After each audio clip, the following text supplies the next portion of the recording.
বিয়ের পরে মেয়েদের ভুলের কারণে বেশিরভাগ সংসার নষ্ট হয়ে যায়। অনেকগুলো রিজন আছে, বাট সব তো বলা পসিবল না। আমি জাস্ট একটা বলছি ইনশাআল্লাহ, যেহেতু সব বলা আমার কাছে পসিবল হবে না। প্রায় মেয়ে একটা ভুল করে তার পুরো সুন্দর একটা সংসার জীবনকে ধূলিসাৎ করে ফেলে।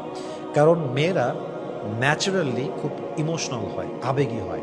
অনেক কাজ তারা আবেগে করে, but they don't have any kind of realization about it. মানে বলে দিতে মন চাচ্ছে, বলে দিল বাস এনাফ। বাট তারা এটার কতটা ইম্প্যাক্ট তার স্বামীর উপরে পড়তে পারে, তার স্বামী কতটা এখানে আঘাত পেতে পারে, বা তার ফিউচার কি হতে পারে, সেটা নিয়ে কখনো ভাবে না।